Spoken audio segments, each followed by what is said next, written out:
All right, we good to go? All systems go? Cool. So we have a lot to get through today and not a lot of time, but we'll see how we go. Whatever we don't finish today, we will finish next lesson. All right, so we're looking at 8C. So we're looking at modelling linear growth and decay. Now, one thing I really want to point out about what we are doing is that it is linear. So everything we are working with at the moment is straight lines. We will get into a different sort of growth and decay, but we're not talking about that today. So everything we talk about today, we're talking about straight lines. So linear growth is when a quantity increases by the same amount at regular intervals.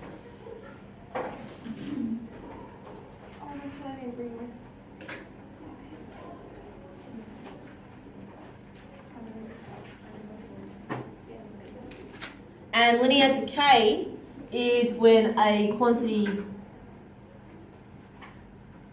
decreases by the same amount at regular intervals.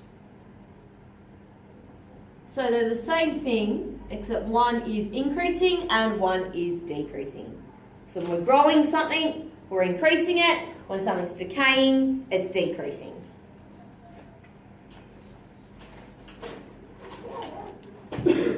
Last lesson we started to look a little bit at recursion relations and how they are written and what they mean. And we looked at 3 different types. I think it was 3. Yeah, we looked at an arithmetic, a geometric, and one that is both. So when we're talking about linear growth and decay, we are talking about arithmetic. So everything in here is arithmetic, and so that means it's got to do with, what are we doing with arithmetic? Yep, good. So it's adding or subtracting. So obviously if we are increasing, we would be adding. And if we are decreasing, we are subtracting. Cool. Okay, so we're talking about modelling linear growth and decay. We are using our arithmetic recursion relations. These two are the exact same. The only difference is one has a plus, one has a takeaway. The plus is modelling increase or growth, and the minus is modelling decay or decrease. And for both of them, A is always our starting value, and D is what we call the difference. So what we're going up or down by, what we are adding or subtracting.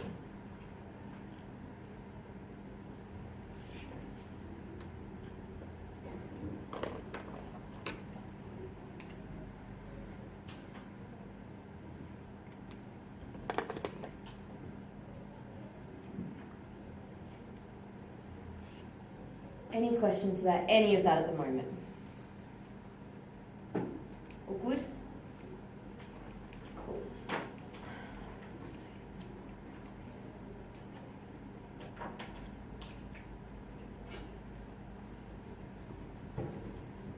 Can I move down? We're still copying. We good? Yep. All right, so we've got a bit of a table just to have a bit of a look at, and just what the different things mean. Alright, so we've seen a recursion relation last lesson, what they look like and what they do. So, if this is a relationship we are given, what is the rule? What is it telling us to do? Add 2. Yep, add 2. So our rule is to add 2. And sequence, what are we starting at? 20. Yep. And what would be the next part of the sequence? 22. Yep.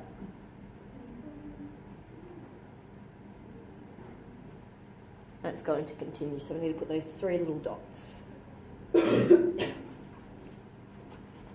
if we were to look at this on a graph, we would have our terms down here. So in term 1, term 2, term 3, term 4, term 5 sort of thing.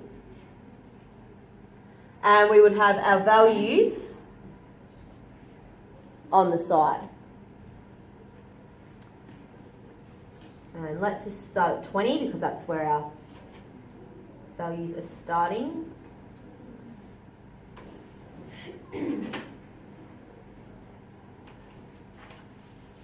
And our graph should show, if this was to scale, it should show a straight line with our dots. That line should be straight, should be linear. And do you put like a little arrow at the end of the line? Yeah, we can do that. Yeah. What about the line that you put through the dots as well? No, no line through the dots. Because the line is just saying at term 1 it is 20, at term 2 it is 22. Any questions about that? So if we were to model this in a graph form, this is what it looks like. And pretty similar to this one, except our rule is, yep, so subtract 2. And our sequence, again, would start at 20, because that's what we've got here, but we would be going down by 2. And so which way would our graph be going? Yep, it would be decreasing, so it would be going down. Set it up the exact same way, so our terms along the bottom.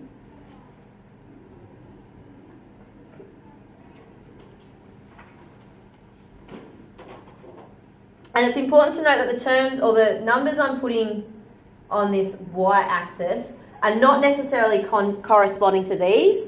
They are a scale. So I could go up by 1s, I could go up by 5s, but we're going up by 2, so we may as well put our scale by 2s. But these numbers are not these numbers. This is the scale. Does that make sense? Yeah. Do we get the difference? So I'm not writing these numbers just because I've got them there. Oh, hang on, they should be going the other way. So let's go. Let's start with 10, 12, 14, 16, 18, 20. So our first one is 20, 2 and 18, 3 and 16, 4 and 12, 5 and 10. Well, that should look linear, but it doesn't really. That should be linear as well. Does that make sense? Mm-hmm. Yep. I don't know what I did. I had 5 and 12. Maybe I'm showing things. Which bit are you confused about? I think I just drew it wrong, Okay. don't I? Sorry. As long as you've got pants on, I'm okay. Oh my gosh. Any questions? You're banned from asking questions. Can I go down? All good to go down? Yep.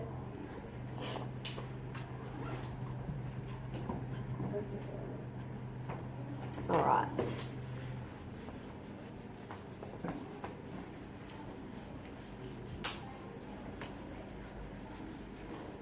Okay, so we're moving on to looking at simple interest loans and simple interest investments.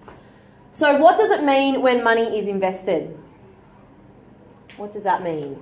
Counting girls? What does it mean? What's going to happen to our money? Yeah, our money grows. So when money is invested,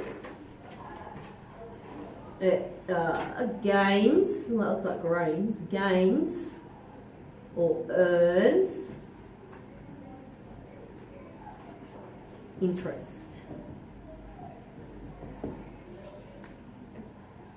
And interest is the amount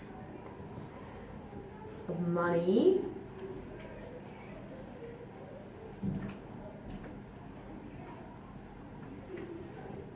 accumulated on top of the starting amount.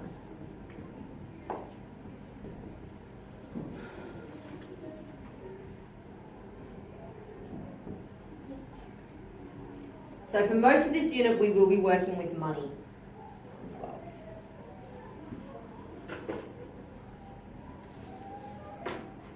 So we've got two sort of things we can do. If we invest money, so if we put money into the bank, we earn interest, so our money grows. It gets bigger, we get more.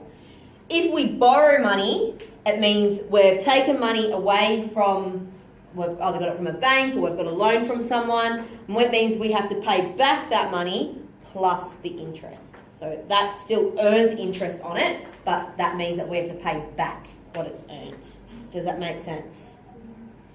So when money is borrowed, we need to pay back.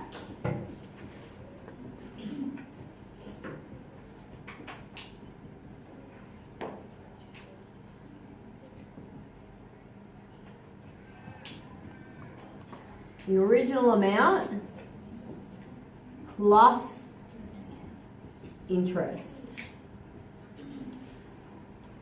And what we're talking about at the moment, we're talking about simple interest loans. There is other types of loans, but at the moment we're just talking about simple interest.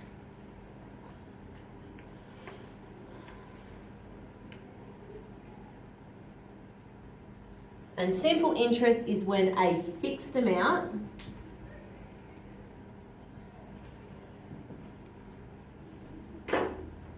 is accumulated,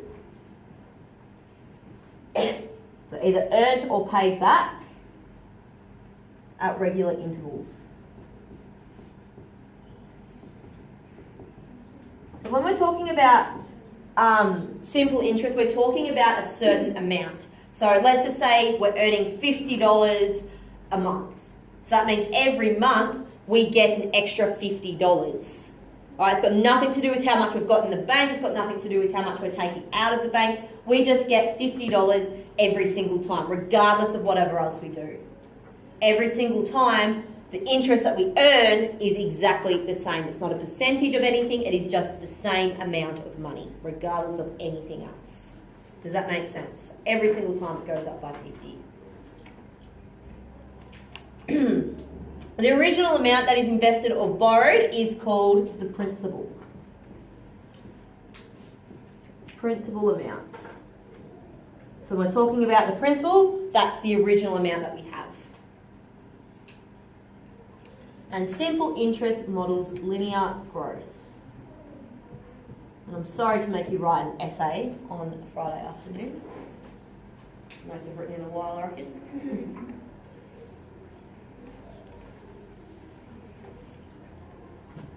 Okay, so when we're talking about simple interest, when we're talking about growing it, so this one is for growth or investment. This is our recursion relation.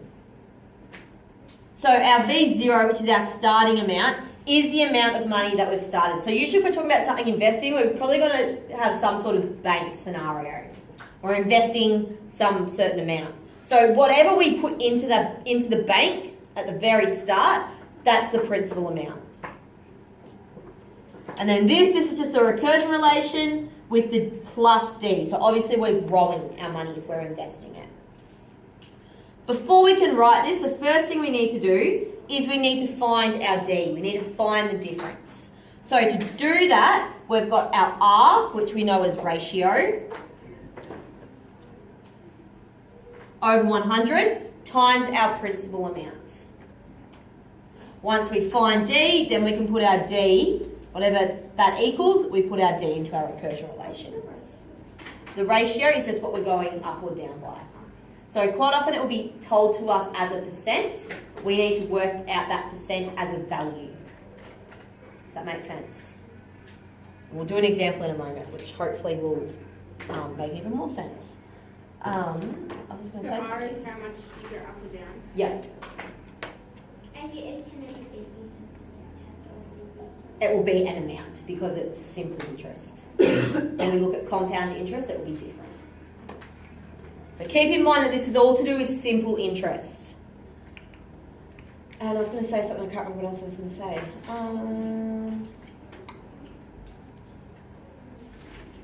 No, it's run away.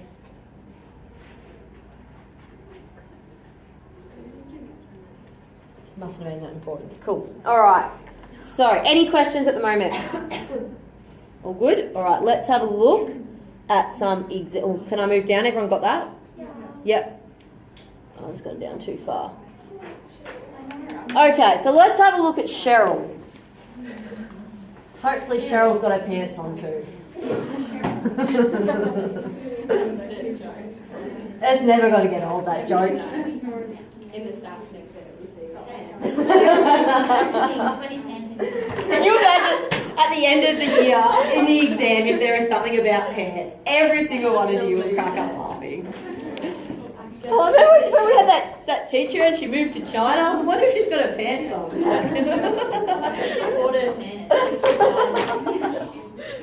You have to email us telling us if you. But yes, Yeah. I'll take a photo. I'll take a photo with my pants on. All right. So Cheryl invests $5,000 in an investment account that pays 4.8% per annum simple interest. What does per annum mean? Per year. Yep, good. Per year. Okay, so Cheryl invests $5,000 in an investment account that pays 4.8% per annum simple interest. So as soon as we see the word simple interest, we know we're talking about linear growth or decay. All right, and that'll be obvious in 8C, but when we go to do our SAC or whatever, it won't be like questions from 8C, questions from 8D. So it's really important that you understand that simple interest means linear growth and decay. Cool. All right, so model this simple investment using a recurrence relation in this form, which is just our usual form. So the first thing we need to do is we need to find D. So our D equals R over 100 times our starting amount. And this is what it means by ratio. So at the moment, it's talking about 4.8%.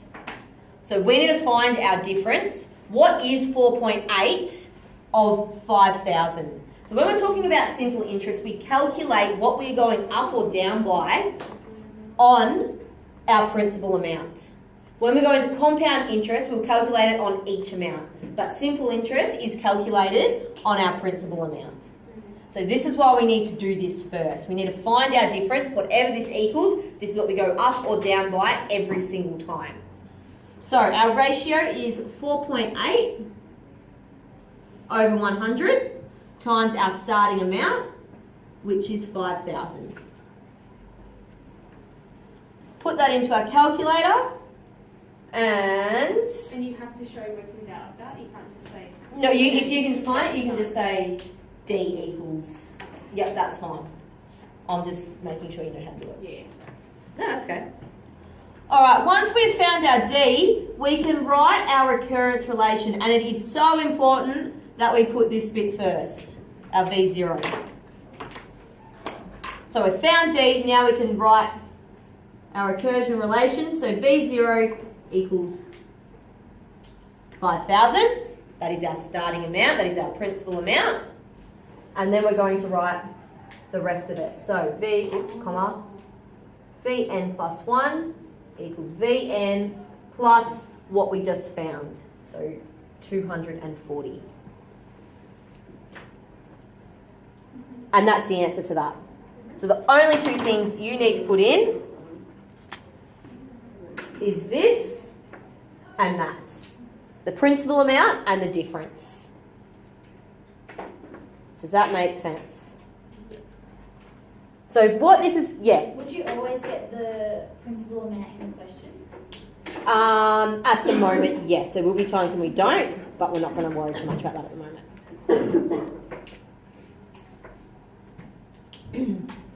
So what this means is we are starting at $5,000, and every year we're getting an extra $240 paid on top. That's what this means. So use the model to determine the value of Cheryl's investment after 3 years. So if just asking what the value is after 3 years, we don't have to use recursion to show it. We just need an answer. Does that make sense? Whereas yesterday we were talking about use recursion to show that after 3 years, or what is it after 3 years. If it says use recursion, you have to show V0 equals this, V1 equals this, V whatever, blah, blah, blah. But if it just says use the model to determine the value of Cheryl's investment after 3 years, you can just find it after 3 years. So easiest way to do that is to stick your principal amount into your calculator, press the EXE button, and then in your calculator, type in plus 240, because that's what we're going up by, and we need it for after 3 years. So you just do it 3 times. Yep, 3 times.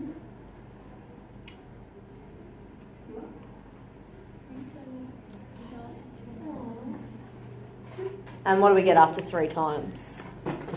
1220.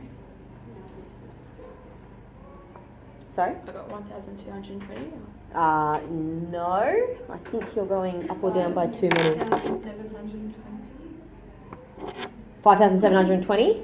Oh, I think Yep. 500, not 5,000. Okay, that would be why. Just put 3 at the front. Sorry, I missed that. I was still writing. So put this one in. Yeah. Press your EXE, and then just press 240, and then all you have to do is keep pressing enter. 3 years. Yep. So we want 3 years. So you should come out with $5,720. So that should mean that you've pressed that button 3 times. Does that make sense? Because it's saying after 3 years. So it's not saying, if it was saying at the start of 3 years, we would be talking at the end of year 2. Does that make sense? Because V0 is the start, right? It's no years. And then after 1 year is V1. V2 is after 3 years. Oh, so you have to write these. You don't have to. I'm just explaining why we're pressing it 3 times and not only 2. And so then V3, oh sorry, that's after 2 years, sorry. Because you have to include the whole third year. Yeah, because it's at the end. So after 3 years, at the end of 3 years. So this is at the start. V1 is after 1 year. V2 is after 2 years. V3 is after 3 years. So at the end of that year. Does that make sense? It's really important that when we're looking at these questions, we take note of whether it's saying at the end or at the start. Because it's saying that if that said at the start of 3 years, we'd actually be looking at after 2 years. Does that make sense? Yeah. Cool.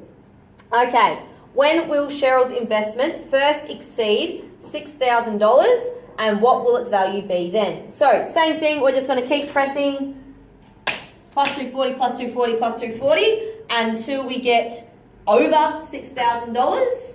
And how many years did it take us to get there? Or do we need typing again? Yep, so you should already have this on the calculator. So, already done 3 years. Keep No, pressing. it says 6,000. And first exceed 6,000. So, exceed means Oh, more. it goes over. Yep. How many years? Yep. Oh, 4. Should get to 5. Do we get over 5? Anyone else get over 5? Yep, should be 5 years. Oh, and then it'll be 6,000. Yep. $6,200. Yeah. So you have to say that. Okay, sorry. Yeah. The last one. So it should be after 5 years. Oh, this is so Sorry. Any questions about that? So we can already start to see how this topic can become really confusing. Just with one word, whether it's the end or at the start, can change a whole entire answer. So it's really important that we get a really good understanding of exactly what the question is asking and how we're going to tackle it. All right, can I move on? Yes.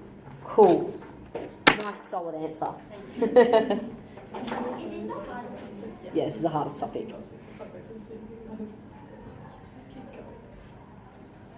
All right, so now we're talking about depreciation, which is pretty much exactly the same as what we were talking about before, but instead of going up, we're going down. So another essay for us to write, but we should be able to go through this a little bit quicker, I think.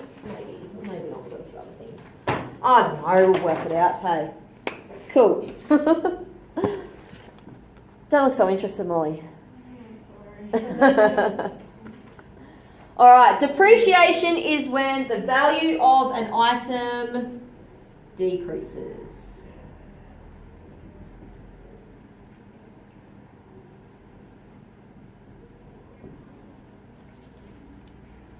The future value of an asset is the likely value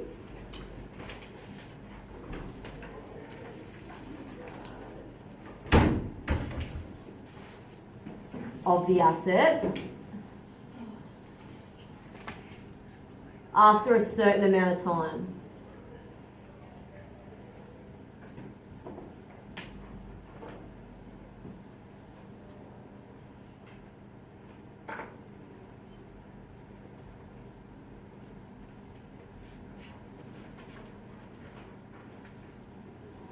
And after amount of time, or when the value of an item has reached a certain amount. The value of an item differs. This one? Yep, the value of an item What did it decreases. say in the next bit? The likely value of the asset after a certain amount of time.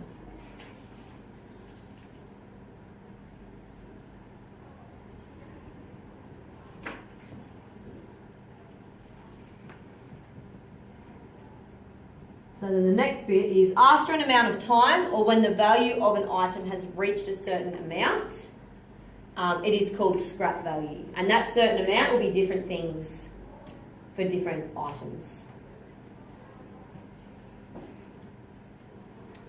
So at this point, the item has reached the end of its useful life and will be what we call written off. So when a car gets really, really old and it sort of gets beyond repair, then we say it's written off. So what it's worth is no longer really worth much at all.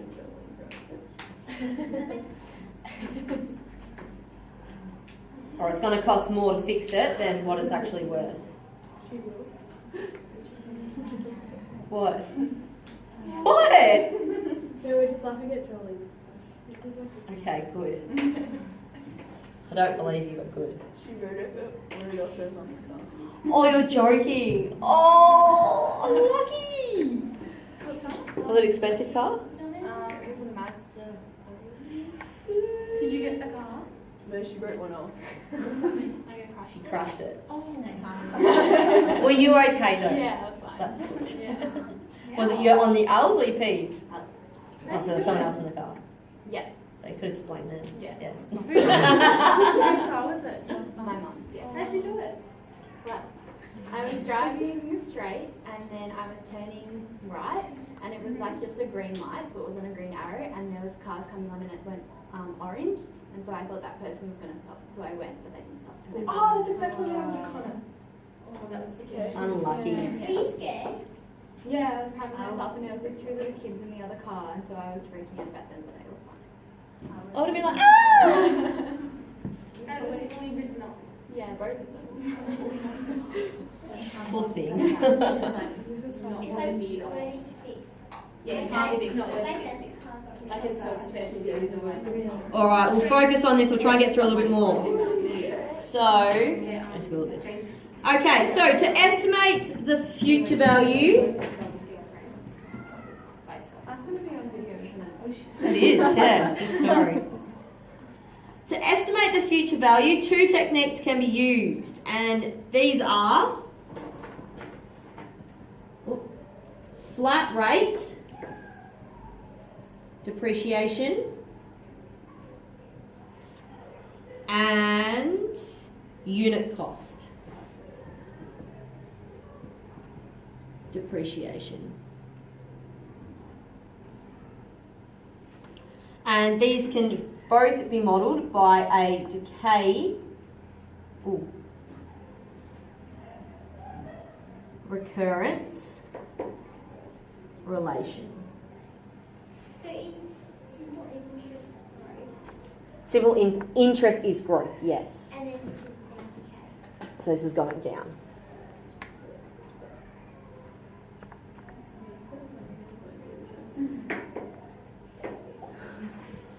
Alright, so flat rate depreciation is similar to simple interest, but instead of adding, I'm sorry, the same amount of interest, we subtract. And this is called the depreciation amount.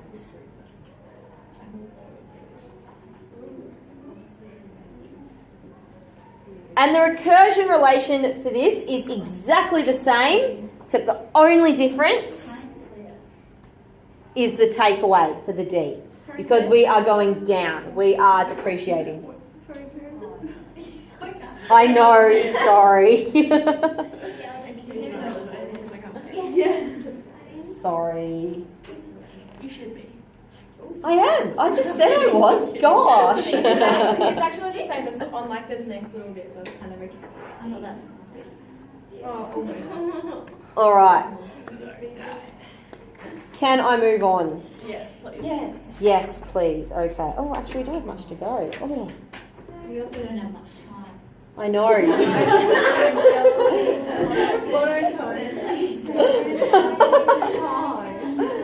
That was such a teacher comment. I don't have much time, so you better start working. Well, the teacher better start concentrating instead of taking her pants off or whatever she's doing. Oh my god! I'm gonna like suck off every time you say that. Every time the pants comes up in the How did lesson. this come up? I was asking if I was taking my pets to China. I thought she was saying pants, and I was like, my pants. And she's like, yeah, your pants. I'm like, Well, no, she was saying pants, but she was like, pants. yeah, I thought she was saying pants. I kept thinking she was saying pants, but I was like, yes, I'm taking my pants to China. Pants, and she was like, yeah. Yeah.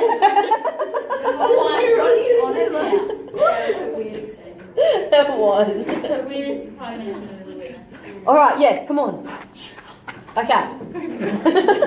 It's ready to lunch. All right. So, a new car was purchased for $24,000 in 2014, and the car depreciates by 20% of its purchase price each year. Model the depreciating value of this car using a recurrence relation in that form. And that's about to stop.